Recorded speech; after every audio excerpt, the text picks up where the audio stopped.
نے ملاحظہ کی۔ ابھی آپ کو لیے چلتے ہیں کراچی، جہاں پر وزیر داخلہ شوہدی نثار علی خان نیوز کانفرنس کر رہے ہیں۔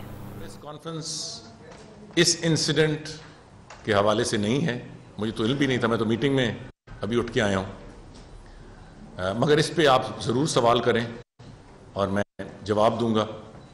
مجھے صرف 5 منٹ دیں، بڑا میں مختصراً، تاکہ وہ چیزیں میں آپ کے سامنے رکھوں۔ ہماری یہ کوشش اور کاوش رہی ہے کہ وزارت داخلہ کے جو بھی پبلک سروس ڈپارٹمنٹس ہیں، خاص طور پہ نادرہ اور پاسپورٹ آفیسز، ان میں بہتری کی جائے۔ تو یہ اللہ تعالیٰ کا کرم ہے کہ 1.5 سال میں ہم نے 72 نئے RPOs ڈسٹرکٹ پاسپورٹ آفیسز قائم کیے۔ آئندہ 1 مہینے میں یہ مکمل ہو جائے گا، اور اس کے بعد 31 مئی کے بعد پاکستان کا کوئی ضلع نہیں ہوگا جہاں پاسپورٹ آفس نہیں ہوگا۔ مجھے اس چیز کی خوشی ہے کہ پچھلے 70 سالوں میں 95 ڈسٹرکٹ پاسپورٹ آفیسز تھے، ہم نے 1.25 سال میں اللہ تعالیٰ کے کرم سے 72 نئے district RPO regional passport offices, لوگوں کو اپنے ضلع سے باہر پاسپورٹ کے لیے نہ جانا پڑے۔ اس میں سے اکثریت سندھ میں ہے، بلوچستان میں ہے، KP میں۔ نادرہ کے آفیسز ہم نے ایک ترتیب دی ہے۔ میں ہر جگہ جاتا ہوں تو خواہ پاسپورٹ والے ہیں خواہ نادرہ والے ہیں، ان کو یہی کہتا ہوں کہ لوگوں سے اچھا سلوک رکھیں۔ ڈیلی روزانہ کے حساب سے میں شکایتیں سنتا ہوں اور ایکشن لیتا ہوں۔ ہم ایک پاسپورٹ آفیسز کے ساتھ ایک معاہدہ کرنے چلے ہیں، تاکہ جہاں بھی پاسپورٹ آفیسز ہیں، ویسے ہمیں زمین کا مسئلہ ہے، نادرہ آفس ہر لیول پہ ہر شہری کے گھر کے نزدیک ایک متحرک، پرو ایکٹیو، فوکس نادرہ آفس ہو۔ تو ہم نے پروونشل گورنمنٹس کو بھی لکھا ہے کہ آپ ہمیں زمین دیں، ہر جگہ نادرہ آفس اور state of the art NADRA office. مگر اس کے ساتھ ساتھ ہم اب اپنا پوسٹ آفیسز کے ساتھ ایک معاہدہ کرنے لگے ہیں، کیونکہ میرا خیال ہے شاید 14,000 پوسٹ آفیسز ہیں آل اوور دا کنٹری، میرے فگرز غلط ہو سکتے ہیں۔ تو ہم چاہتے ہیں کہ جس طرح پوسٹ آفیسز پھیلے ہوئے ہیں، اگر اس طرح نہیں تو اس کے قریب تر نادرہ کے آفیسز بھی ہوں۔ ہم نے بہت ساری چینجز لائی ہیں، 10 سال کا پاسپورٹ کر دیا ہے، میگا سینٹر جس میں سے 2 کل میں نے افتتاح کیا ہے، ایک 31 مئی سے پہلے سائٹ ایریا میں ہو جائے گا۔ ایگزیکٹو پاسپورٹ آفس کا افتتاح انشاءاللہ ہم بہت جلدی کراچی میں کرنے لگے ہیں، اسٹیٹ آف دی آرٹ ہوگا۔ اسی طریقے سے پاکستان کے طول و عرض میں ہم ان کو پھیلا رہے ہیں، اور یہ بھی میں کوشش کر رہا ہوں، جہاں تک میں کوشش کر سکتا ہوں، کہ لوگوں کا ایٹیٹیوڈ بہتر ہو۔ It doesn't take much to be decent with people. تو میں کوشش کرتا ہوں، بہت فوکسڈ ہوں، اور میڈیا سے بہت ساری اس پہ رہنمائی بھی لیتا ہوں۔ اس کے بعد شام کو ایک میری وزٹ تھی کوسٹ گارڈز ایک سول آرم فورس ہے، اور میں چاہتا ہوں کہ آئندہ میں آؤں تو میڈیا کے دوست بھی وہاں ہوں اور آپ بھی بریفنگ سنیں۔ تقریباً 4,000 پلس یہ فورس ہے، اور سول آرم فورسز آپ کو معلوم ہے کہ اس ملٹری کے بھی لوگ ہوتے ہیں اور باہر کے بھی لوگ ہوتے ہیں۔ اٹ از بیسکلی ملٹری، بہت کام کر رہی ہے اسمگلنگ کے ہیومن اسمگلنگ کے حوالے سے، ٹیررزم کے حوالے سے، over and above call of duty. بہت اچھی پرفارمنس پچھلے 1.5-2 سالوں میں اس کی ہے۔ میں چاہتا ہوں کہ اچھے کاموں کی تشہیر ہو، اور انشاءاللہ اگلے وزٹ پہ جب وہ بریفنگ ہوگی تو میں چاہوں گا کہ کراچی کی میڈیا کے دوست جو بھی آنا چاہیں اس میٹنگ میں موجود ہوں، کیونکہ بہت بڑی کوسٹ لائن ہے، 1,000 کلومیٹر سے زیادہ۔ یہ ہیومن اسمگلنگ کے لیے بھی یوز ہوتی ہے، اور all kinds of negative criminal activity. تو اس میں کوسٹ گارڈز کا بہت بڑا کردار ہے، اور بھی نیول فورسز ہیں جو بنیادی طور پہ پاکستان نیوی کی ماتحت آتی ہیں. تو یہ مل جل کے یہ کارروائی اور کارکردگی ہے ان کی، اور بڑی اچھی کارکردگی ہے. اور موجودہ حالات کے تناظر میں میرا خیال ہے کہ میڈیا کو اس پہ فوکس کرنا اور اپریشیٹ کرنا یہ محکمے کے لیے بہتر ہوگا. رات گئے یہاں اسی مقام پر گورنر صاحب نے کھانا کیا اور سیاسی معاملات پر بہت سیر حاصل گفتگو ہوئی. بنیادی طور پر آئندہ سال سوا سال الیکشن سے پہلے تک کی اسٹریٹجی ہم نے صرف مسلم لیگ نون کی سینئر لیڈرشپ اور مسلم لیگ فنکشنل کی سینئر لیڈرشپ کو مدعو کیا تھا. ارادہ ہے کہ انشاءاللہ آئندہ میرا وزٹ ہوگا تو ہمارے اور چھوٹے الائز ہیں، دوسری پارٹیز ہیں، میں چھوٹا تو شاید کہنا مناسب نہیں ہوگا، دوسرے الائز ہیں کسی والا، خواہ وہ اربن میں ہیں خواہ رورل میں. اس پہ بھی اسٹریٹجائز کرنے ہیں پی ایم ایل این کو کہ بنیادی ہمارا نقطہ ہے کہ سندھ ڈیزروز بیٹر. سندھ کے اندر جو حالات ہیں بدقسمتی سے ایک ہی پارٹی کی 10 سال سے حکومت ہے، اور جو وہ حالات ہیں اس کی مجھے زیادہ تشہیر کرنے کی ضرورت نہیں ہے. وہ اپنا ریکارڈ پیش کریں، مگر ایک آلٹرنیٹو ہم سندھ کے عوام کے سامنے رکھیں. یہ ہمارا بھی حق ہے اور سندھ کے عوام کا بھی حق ہے کہ ایک آلٹرنیٹو اپنے ایجنڈے کے ساتھ سندھ کے عوام کے سامنے رکھا جائے. اس پہ بڑی تفصیل سے ڈسکشن سوال ہوگا تو میں اس کا جواب دے دوں گا. آج پاسنگ آؤٹ پریڈ تھی رینجرز سندھ کی، اور آپ میں سے دوست وہاں تھے، آپ نے دیکھا کہ کتنا بہت اچھا ٹرن آؤٹ تھا. ڈرل کی کوالٹی رینجرز سندھ کی، اور آپ میں سے جو دوست وہاں تھے آپ نے دیکھا کہ کتنا بہت اچھا ٹرن آؤٹ تھا. ڈرل کی کوالٹی کتنی اچھی تھی. معیار اس پریڈ کا بالکل ملٹری لیول پہ تھا. تقریباً 850 ریکروٹس پاس آؤٹ ہوئے جو کل سے بلکہ آج سے ہی سندھ رینجز میں ذمہ داریاں سنبھال لیں گے. مجھے خوشی اس بات کی ہے کہ یہ جو پاس آؤٹ ہوئے ہیں یہ ایک گلدستہ ہے. گلگت بلتستان سے بھی ہیں، کے پی کے سے بھی ہیں، جو بیسٹ آل راؤنڈ پنجابی بھی ہیں. تو مجھے بڑی خوشی ہوئی، اور وہاں وہ اپنے زبان کے حوالے سے نہیں، اپنی پرفارمنس کے حوالے سے ان کو مقام ملا. سو یہ ایک اچھا اضافہ ہے. میں نے وہاں بھی کہا کہ موجودہ حکومت نے بڑی کوشش کی ہے strengthening civil armed forces. Sindh rangers کا بجٹ 2013 میں 7 ارب تھا جو وفاقی حکومت دیتی تھی. کہا جاتا ہے نا کہ وفاقی حکومت کیا کرتی ہے، 7 ارب تھا. ان 3.5 سالوں میں ہم نے اسے بڑھا کر 12 ارب کر دیا ہے. سو 12 ارب سندھ رینجز کے لیے وفاق دیتا ہے. وہ ساری جو ان کی ذمہ داری ہے وہ سندھ کے اندر ہے. مگر معاملہ یہاں ہی نہیں ہے. پچھلے 1.5 سال میں 88 ارب روپے وفاقی حکومت نے raising of new civil arm forces کے پی کے اور بلوچستان، یہ وہ سول آرم فورسز ہیں جو ہمارے بارڈر پہ، یہ وہ جو کہا جاتا ہے نا کہ بارڈر پہ بہت لیکیج ہوتی ہے، بہت سی کراس بارڈر موومنٹ ہوتی ہے. تو ایک طرف ہم نے اس کو ریگولرائز کیا ہے. For the first time in the history of Pakistan, آپ خود جا کے دیکھیں، میں گیا ہوں تو جب ہم نے حکومت سنبھالی 2013 میں تو anywhere between 30 to 50,000 people on a daily basis move اس طرف اور اس طرف وداؤٹ اینی ڈاکومنٹس، بغیر کسی کاغذ کے. 30 سے لے کر 50,000. جب ایک لو دن ہوتا تھا کم موومنٹ والا 30,000، ذرا زیادہ موومنٹ والا 50,000. ہم نے اس پہ پابندی لگائی، اور اب کوئی شخص تورخم کا اس طرف سے ادھر سے ادھر بغیر پاسپورٹ کے نہیں آ سکتا. اس کے علاوہ ہم 4 اور 2 ہیں، 4 اور ہم افغانستان اور ایران کے ساتھ جو ہمارے بارڈرز ہیں اس پہ اکراس دا بورڈ جو بارڈر موومنٹ ہیں اس کے ہم گیٹس بنانے لگے ہیں، فینس کرنے لگے ہیں جو فریکوینٹڈ پوزیشنز ہیں. اور جیسے میں نے کہا 88 ارب raising of new civil arm forces, یہ سول آرم فورسز ایک بہت کلیدی رول ادا کر رہی ہیں انٹرنل سیکیورٹی میں بھی اور بارڈر مینجمنٹ میں بھی.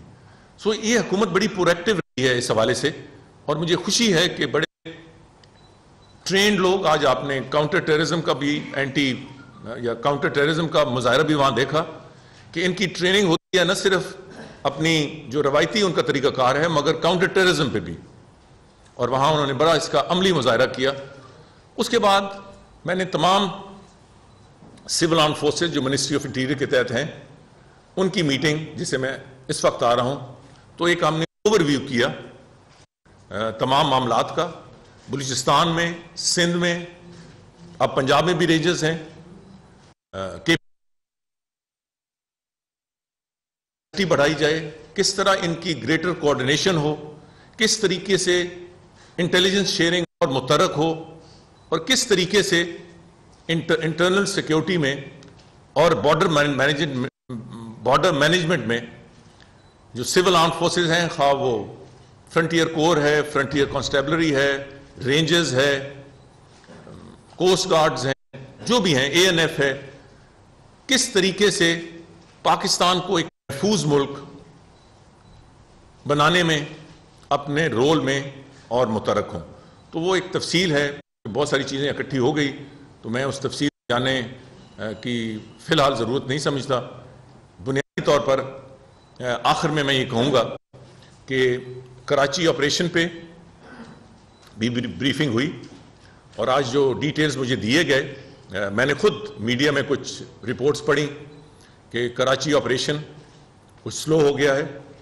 میں آپ کو یقین دلاتا ہوں, اور یہ فگرز کورابریٹ کرتے ہیں کہ کراچی آپریشن نہ تو سلو ہو گیا ہے اور نہ وفاق کی طرف اس سپورٹ میں کچھ کمی آئی ہے. ہاں کچھ باٹل نیکس ہیں, تو میرا تو پرپوزل یہی ہوگا پرائم منسٹر کو واپس جانے پہ کہ اگر پرائم منسٹر ایک دفعہ پھر یہاں کراچی آ کر ایک میٹنگ کریں جس میں سول اور ملٹری لیڈرشپ بھی ہو, وفاق بھی ہو, صوبہ بھی ہو, کہ ہم ایک اور مومنٹم بنائیں اس آپریشن کا, کیونکہ اس کو منطقی انجام تک لے کے جانا ہے.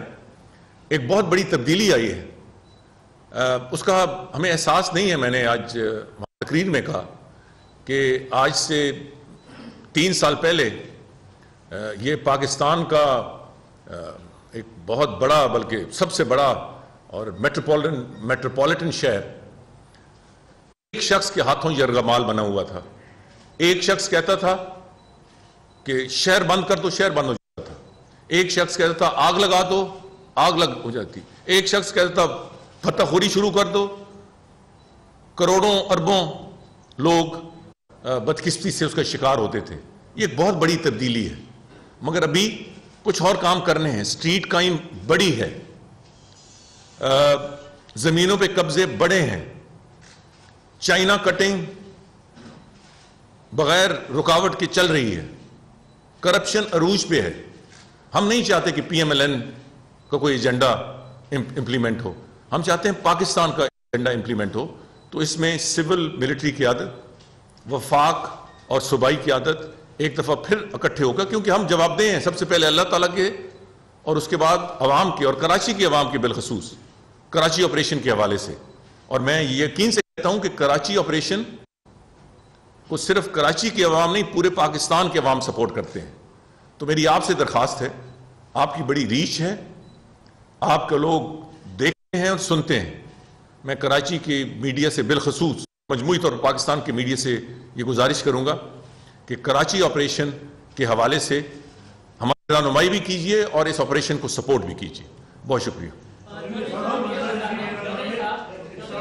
میں کراچی آپریشن کے حوالے سے آپ نے کہا کہ اس کو آپ کب مزید تیز اور کرنے جائیں گے, کہ حکومت سندھ ہمیشہ رینجرز کے اختیارات کو لے کر یہ ڈیلے کر دیا ہے, تو کیا آپ ایسا کوئی آئینی اقدامات اٹھائیں گے اگر رینجرز کے اختیارات نہیں بڑھائے گئے تو آپ خود اس میں ڈائریکٹ انوالومنٹ کریں؟ اور دوسرا, ایک آصف زرداری صاحب کے 3 دوست غائب ہوئے ہیں جس کا الزام آپ پہ ہے کہ آپ نے ان کو گم کروایا, وہ کب بازیاب ہوں؟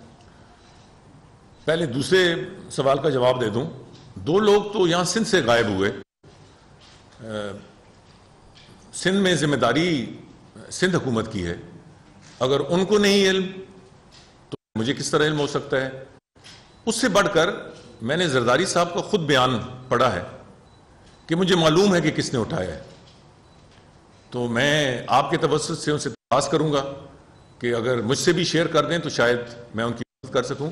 میں یہ واضح طور پہ کہنا چاہتا ہوں کہ میں اس پالیٹکس پہ بلیو نہیں کرتا، کسی کو اٹھانا یہ کوئی دانش مندی نہیں ہے، اور میری تمام زندگی اس سیاست کے منافی گزری ہے۔ ہاں میں سمجھتا ہوں کہ کسی کے خلاف کوئی الزام ہے وہ اسے کورٹ کے دائرہ کار میں لے کے آئے اور اسے کٹہرے میں کھڑا کیا جائے، مگر جو پہلا حصہ ہے میں گزارش کی ہے کہ سرفراز صاحب آپ ذرا ہینڈل کریں نا، میں بتا رہا ہوں کہ میرا پروپوزل یہ ہوگا کہ ایک میٹنگ کراچی میں پھر ہو جس میں سول، ملٹری، وفاق، صوبائی حکومت ہم یہاں بیٹھ کر کچھ فیصلے کریں اس کو مزید تیزی سے آگے بڑھانے میں، تو اس میٹنگ میں میرا صحیح مومنٹم بنے گا۔ پہلے یار ایک منٹ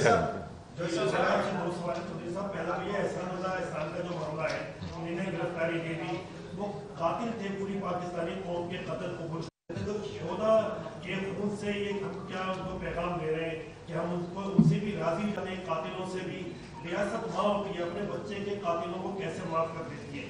دوسرا یہ کہ پیکج چل رہا ہے بلوچستان میں، قومی دھارے میں بلوچوں کو لایا جا رہا ہے، ایم پی ایم کے سینکڑوں لوگ، ایم پی ایم الطاف ضرور کی بات کر رہا ہوں آپ سے، سینکڑوں لوگ ضمانت نہ ہونے کی وجہ سے 20-30 ہزار ان کے پاس نہیں ہے، وہ پھنسے ہوئے، ان کو بھی قومی دھارے میں لانے کے لیے آپ کچھ اقدامات کریں گے؟ پہلا سوال یا دوسرا سوال میں کر دوں، مجھے علم نہیں ہے کن مخصوص لوگوں کے بارے میں بات کر رہے ہیں، مگر قومی دھارے میں وہی آ سکتا ہے جو پاکستان پہ بلیو کرتا ہو۔ بلوچستان کے انہی لوگوں کو قومی دھارے میں لایا جا رہا ہے جو پاکستانیت پر بلیو کرتے ہیں، پاکستان کے آئین پہ بلیو کرتے ہیں۔ جو لوگ ہندوستان میں سے مدد لیتے ہیں یا پاکستان پہ ان کا یقینی نہیں ہے، ان کو قومی دھارے میں نہیں لایا جا رہا۔ الطاف حسین یا ان کے کوئی حمایتی کہیں بھی ہوں، ان کو پہلے یہ اعلان کرنا چاہیے اور کرنا ہوگا کہ وہ پاکستان پہ یقین رکھتے ہیں اور اس پہ بلیو کرتے ہیں۔ مجھے کہا جاتا ہے کہ ان کو سیاست کیوں نہیں کرنے دی جاتی، اس لیے کرنے نہیں دی جاتی جب وہ پاکستان پہ بلیو ہی نہیں کرتے، پاکستان کے آئین کو نہیں مانتے، پاکستان کو نہیں مانتے، تو پھر ان کو کیا حق ہے پاکستان میں سیاست کرنے کا؟ مگر اس سے ہٹ کر حقوق ہر کے لیے ہیں، کسی کو بلا جواز بند نہیں کیا جا سکتا۔ تو اگر آپ مجھے کوئی اس حوالے سے جن لوگوں کے آپ نام لے رہے ہیں مجھے آپ تفصیل بھیج دیں گے تو میں آپ کو یقین دلاتا ہوں کہ میں اس پہ ضرور کوشش کروں گا۔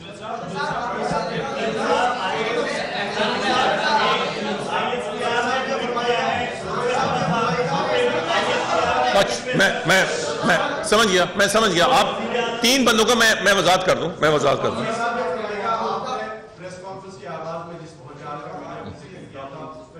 مجھے ٹھیک ٹھیک آپ کیا سمجھتے ہیں جو سفارشات انکوائری کمیٹی کی تھی اس کے مطابق نوٹیفیکیشن وزیر اعظم سے جاری ہو؟ ٹھیک نہیں، میں نے پریس کانفرنس اس کے لیے تو نہیں رکھی تھی، نہیں ابھی نہیں، آپ نے کیا سر آنکھوں پہ، میں نے کہا تھا کہ میں بالکل کروں گا۔ میری بہت شکریہ، مجھے بڑا اچھا لگا آپ کی بات کو۔ ایک میں وہ بات کروں گا جو قانون کے مطابق، میں سمجھتا ہوں یہ جو ٹویٹس ہوتی ہیں کسی طرف سے بھی ہوتی ہیں، یہ پاکستان کی جمہوریت، پاکستان کے سسٹم، انصاف، اس کے لیے زہر قاتل ہے۔ اداروں ٹویٹس کے ذریعے ایک دوسرے کو مخاطب نہیں کیا جاتا، ایک دوسرا، اور یہ سن کے آپ حیران ہوں گے مگر اس ملک میں اس طرح بھیڑ چال چلتی ہے، نوٹیفیکیشن اس پہ منسٹری آف انٹیریئر نے کرنا ہے، منسٹری آف انٹیریئر تو نوٹیفیکیشن کیا ہی نہیں۔ 3 دن پہ میں اسلام آباد میں بھی، میں نے ایک دن پرائم منسٹر کو رپورٹ دی، ان کو بریف کیا، دوسرے دن میں پھر گیا اور میں نے کہا جی کہ ہم نے اس پہ نوٹیفیکیشن کرنا ہے، آپ ان پرنسپل اپروول دے دیں۔ اس دن وہ مصروف تھے، انہوں نے کہا کل ہو جائے گا، میں یہاں آ گیا، کل مسلسل کل سے میں رابطے میں ہوں۔ آج چھٹی ہے، میں نے